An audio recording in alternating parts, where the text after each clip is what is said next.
po mamamalengke. Yung manugang ko po kasi,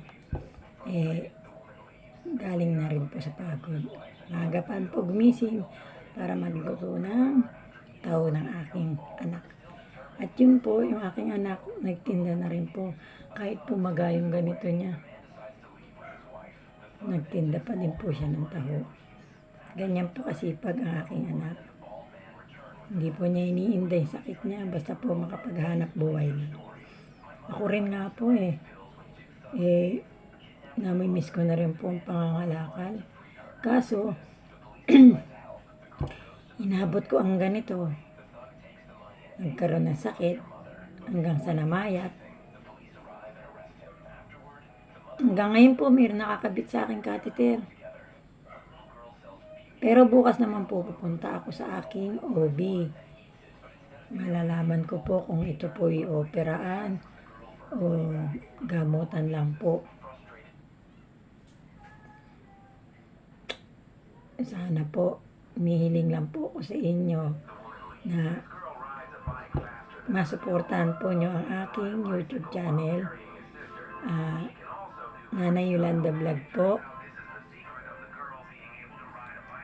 Ilang buwan din po akong hindi nakapangalakan. Nangihinayang po ako. Kasi ang laki rin po nang nawala sa akin. Gusto ko rin po, kasi yung pangangalaki kinikita ko tinutulong ko po sa anak ko, sa mga bayarin po rito sa bahay.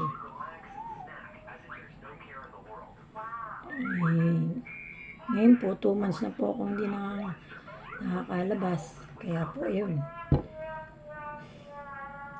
Tapos nag-aalaga rin po ako ng kapatid kong na-stroke.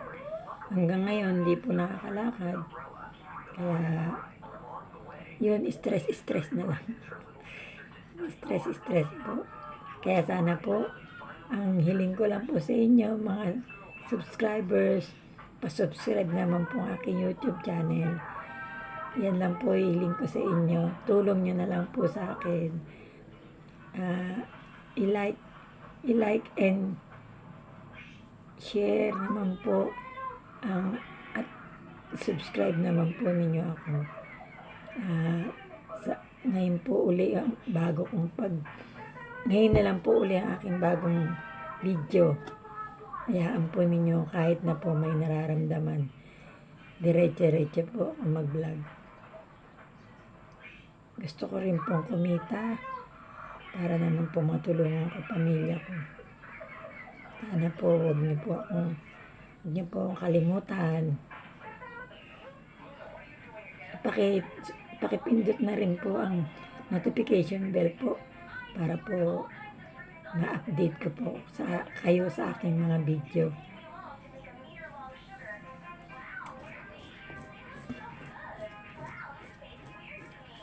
Namamalengke po ako.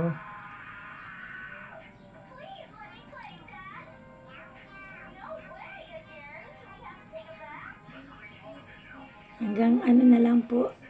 Kasi mamamalengke pa po ako. Tapos, siyempre papasok yung apo ko. Aasikasuhin ko pa po.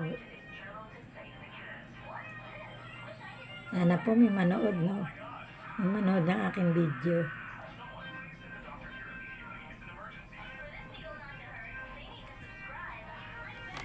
Hanggang dala-dala ko po aking catheter kahit saan ako pumunta. Dala-dala ko po siya. Kasi po pag wala po to sa akin, hindi na naman po ako makakaihi. Sasakit na naman po aking pantog. Mahirap po ang may mayoma. Sakit po ng mga babae ito. Wala po kasing pap smear. Hindi ako nakakapagpa-pap smear ilang taon. Kaya ito po inabot ko.